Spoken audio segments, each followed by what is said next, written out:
Magandang araw kaibigan! Tuloy po kayo sa Felicidad's Channel. Sa mga kwento ng buhay at pag-ibig na hinalukay sa natatagong baul ni Felicidad. Pero bago po tayo magpatuloy, huwag niyo pong kalilimutan na i-like ang video, i-subscribe ang channel, at i-click ang notification bell para lagi kayong updated sa mga parating pa na upload.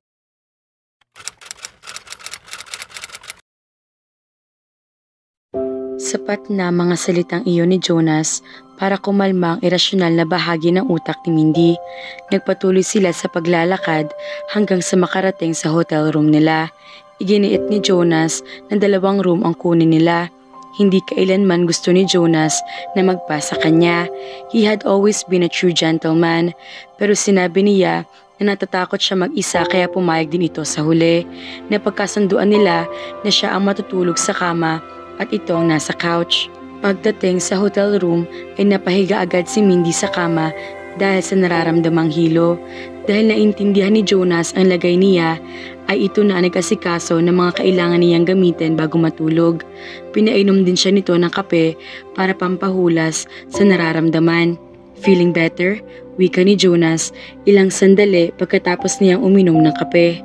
Tumango si Mindy saka lumapit sa nobyo. Iyon ang huling gabi na makakasama niya ito, hindi lang para sa taon o sa lugar na iyon kundi habang buhay. Hindi niya gustong isipin dahil kagaya ng dati ay ayaw pa rin niyang mabuhay sa realidad. Gusto niya mabuhay sa pantasya at iyon ay si Jonas. Kailangan na niyang sulitin ang nalalabing oras na kasama ito. Hinawakan ni Mindy ang mukha ni Jonas. Dahan-dahan niyang inilapit ang mga labi sa mga labi nito. Their lips met. Hindi naman siya nabigo sa pagtugon ni Jonas sa halik niya. Kadalasan, kapag naghahalikan sila ni Jonas, ay siyang unang lumalayo. Pero sa pagkakataong iyon, ay siya ang nagpalalim lalo ng mga halik kay Jonas, exploring more of him. Naramdaman niya na napaungol ito sa ginawa niya. Ungol na tila nagpoprotesta, pero ungol din na nagsasabi na gustuhan nito ang ibinigay niyang halik. Itinaas ni Mindy lalo ang mga kamay at ipinulupot iyon sa leeg ni Jonas nang maangkin ang mga labi nito. The simple meeting of their lips became intense. Kung dati-rate ay gusto niya ang mga gentle na halik ni Jonas, ngayon inatuklasan na mas gusto niya ang klase ng halik na ibinabalik nito sa kanya. They were kissing passionately now. It was intense and wild, and she knew the desire was already starting to fire both of them up, lalo na sa kanya. No regrets, iyon ang iniisip ni Mindy habang nagtatagal ang halikan nila ni Jonas. Nagsisimula na rin na gumalaw ang mga kamay nito at sa halip na pigilan ay libreng ibinigay niya ang sarili. Gusto niya iyon. Gusto niya na tila nawawala ng kontrol ang disiplinadong si Jonas. Gusto niyang pakiramdam na naglalandas ang mga kamay nito sa iba't ibang parte ng katawan niya. Pero ang pinakagusto niya ay kung gaano kalakas na naririnig ang tibok ng puso nila dahil sa mainit na karanasan na iyon. One night of passion. Iyon talagang gusto ni Mindy kung bakit pinilit niya si Jonas na huwag sila maghiwalay sa kwarto nito. Gusto niyang ibigay ang sarili sa mahal niya bago ibigay iyon sa iba. Alam niya na magiging unfair siya para kay Jervy, pero ayaw naman niya na maging unfair sa sarili. Gusto niyang gawin ang gusto kahit gusto niya mapasaya si Jonas. Bahala na, papaano kung ano mangyaring mangyari pagkatapos. She wanted to be selfish tonight. Naramdaman ni Mindy na dahan-dahang lumapat ang likod sa kama dahil na rin sa kakaibang kilos nilang dalawa. Nakapatong na si Jonas sa kanya. They still were kissing each other eagerly when Jet suddenly stopped. "You are driving me crazy, mi amor," he said in between breaths. Naging mapanukso ang ngiting lumabas sa mga labi ni Mindy. Masama ba yun? Matapang tinitigan siya ni Jonas. Ilang sandali rin na nakatitig ito sa kanya. Pagkatapos ay umiling. "I can't believe we could reach a point like this. It's so bold." Putol niya sa sasabihin nito. "But I love it, Jonas." Nakita niya na napalunok ito. "I love it too, Mindy. I won't deny it. But we can't do this." Kumunot ang noo niya. "At bakit? We are not like this."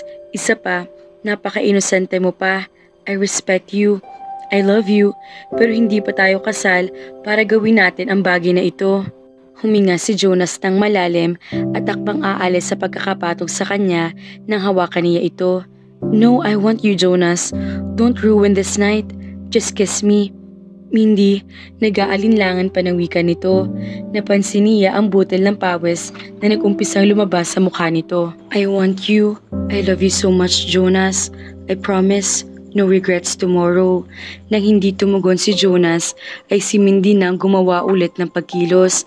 Kinuha niya ang mukha nito at saka hinalikan ulit ang nobyo. Sa pagkakataong iyon ay hindi na pumalag si Jonas. Pakiramdam ni Mindy ay nabuo ang pagkatao niya na maangkin siya ng nobyo. Napaiyak siya, hindi dahil sa nasaktan, pero iyon ay dahil napakaganda niyon. At ang gabing pinagsaluhan nila ngayon ay ang nag-iisang gabi na pagayamanin nila sa isip habang buhay. Gustong isipin ni Jonas na kaya pakiramdam niya ay sobrang emosyonal ngayong paalis sa si Mindy ay dahil masyado siya naging attached sa nobya sa mga nakalipas na linggo. Sa tuwina naman ay nalulungkot siya, pero ngayon ay parang naiiyak siya. Palagi kasing nasa isip niya noon na makikita pa sila muli ni Mindy kapag aalis siya. Hindi niya gustong pakiramdam na matagal uli sila makikita pagkatapos ng espesyal na nangyari sa kanila sa Ibiza. Pero lalong hindi rin niya gusto ang pakiramdam nang makita ang itsura ni Mindy habang hinahatid siya nito sa airport. Tumutulo na ang luha nito. Ayaw niya makita na nagkakaganoon si Mindy. Siguro ay isa rin iyon sa mga dahilan kung bakit tila naninikip ang lalamunan niya. Don't get so emotional, mi amor. Makikita pa naman ulit tayo, hindi ba? Hindi sumagot si Mindy sa sinabi niya at niyakap lang siya. I'm going to miss you so much, Jonas. I know, and I'm already missing you. Pero pangako ko sa'yo, after 3 months, I'll visit you in the Philippines again. Magkakasama ulit tayo ulit. Madalas ay kada 6 na buwan siya bumibisita sa Pilipinas, pero sa kalagayan nila ngayon ng nobya ay tingin niya ay hindi nakakayanin pa ang ganoon katagal bago ito muling makita. Ramdam niya na may malaking nagbago sa kanya dahil sa pagbibigay ni Mindy ng sarili sa Ibiza. Hindi tumugon si Mindy sa sinabi niya. Sa halip ay pinakatitigan lang ang mukha niya na para bang kailangan nito iyong pag-aralan na mabuti. Hindi sigurado ni Jonas pero nawiwirduhan siya sa ikinikilos sa nobya ngayon. Naging malaki ang pagbabago ni Mindy sa nagdaang mga linggo. Hindi naman sa nagre-reklamo siya. Sa totoo lang ay gusto niya ang naging mas malambing pa na ugali nito. Hindi lang talaga niya maiwasan na magtaka kung bakit tila may kakaiba. Somehow din ay nababahala siya. Always remember that I love you, Jonas. Ikaw lang ang mamahalin ko habang buhay. You will be my only one.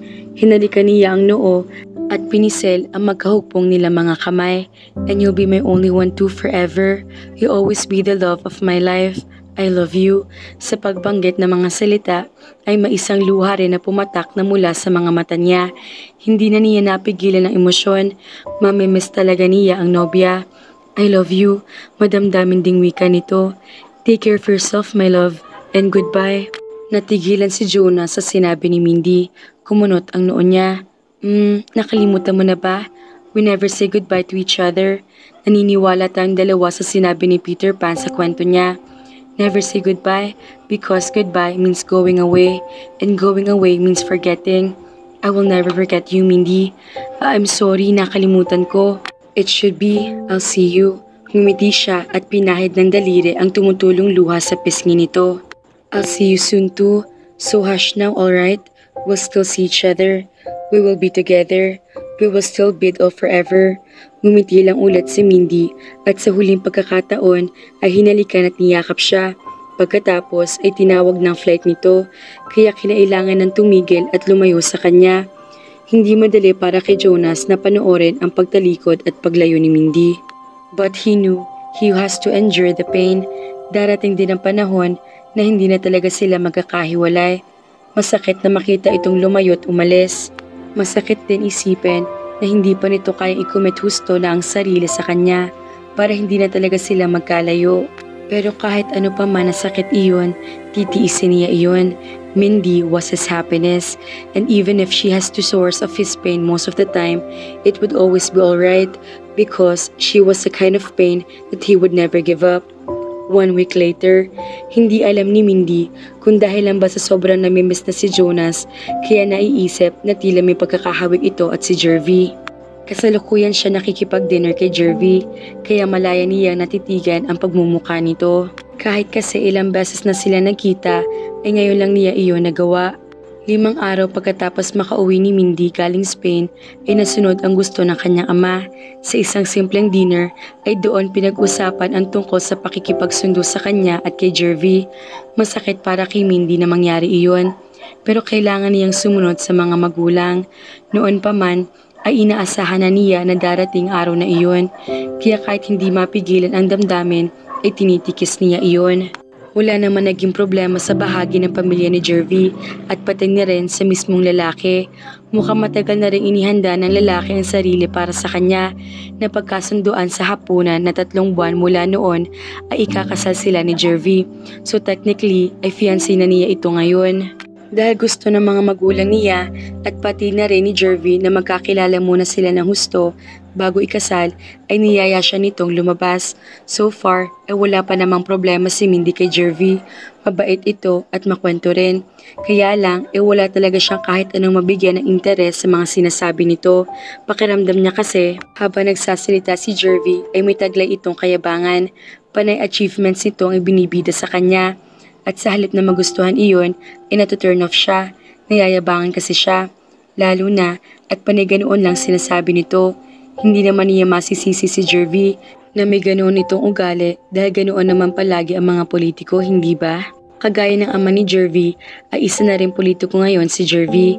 Noong nakaraang eleksyon, ay nanalo ito bilang konsehal ng bayan nila. Gusto rin na intindihin ni Mindy ang sitwasyon ni Jervy.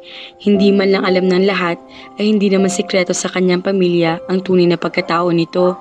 Ampon lang si Jervy ng mga magulang at dahil siguro doon ay nasana ito na mag-please ng mga tao dahil marahil ay ganoon din ang ginagawa nito sa mga magulang para mahalin ang mga ito. Hindi ba? At ganoon naman madalas ang mga ampon? Dahil hindi kadugo ay natatakot din siguro si Jervy noon na kapag hindi sinunod ang gusto ng mga magulang ay maaring saktan o ipagtabuyan ng mga ito ang lalaki. And knowing Jervy's parents, hindi nga malabo iyon. Ilang beses nang nakita ni Mindy ang mga magulang ni Jervy at mayroong intimidating na pakiramdam kapag nasa paligid ang mga ito. Kaya rin siguro ginagawa ni Jervy ang lahat para kumuha ng matataas na achievements para mapahanga mga magulang. Madalas ay tangulang ginagawa niya sa kwento ni Jervy. Wala siyang magustuhan sa kahit anong sinasabi nito kaya ganoon na lang ang nangyayari. Pero dahil magkasama sila ngayon ay hindi naman maaari ang mga sinasabi lang nito ang madigest niya. Magkaharap sila kaya may buong tanaw siya sa itsura nito. Gwapo si Jervy at kagaya nga ng inisip kanina ay para may pagkakahawig ito at ang dating nobyo. Kayong manggilang kulay ni Jervy at may pagkamupte si Jonas pero ang hugis ng mga mata, ilong at labi ay tila pareho. Ilang beses na niyang tinatanong ang sarili kung naghahalusinit nga lang ba siya kung bakit ganoon ang nararamdaman. Iniisip pa niya na sana ay si Jonas na lang si Jervy. Maaari, miss na niya ang nobyo at kung pwede nga lang ay ito na nasa sitwasyon ngayon ni Jervy. May problema ba Mindy? Wika ni Jervy nang mapansin tila natutulala na siya rito. Iniisip pa rin kasi niya ang tungkol sa pagkakahawig nito at ni Jonas. Ha? Wala naman. Siyempre, pagkukunwari niya. Umisi si Jervy. You keep looking at me. May dumi ba ako sa mukha o namula ang mukha ni Mindy? Hindi dahil sa kinikilig. Iyon ay dahil sa naiinis sa naiisip na iniisip ni Jervy sa kanya. Akala ba nito ay nagagapuhan siya dito at kinikilig ngayong magkasama sila kaya nagkakaganoan siya? Gwapo man si Jervy at kahit kamukha ni Jonas ay wala siyang pakialam doon. Para sa kanya ay nag-iisa lang si Jonas. Iba ang damdamin na ibinibigay nito sa kanya. Kakaiba sa kahit sino pa man na lalaki na nakilala niya.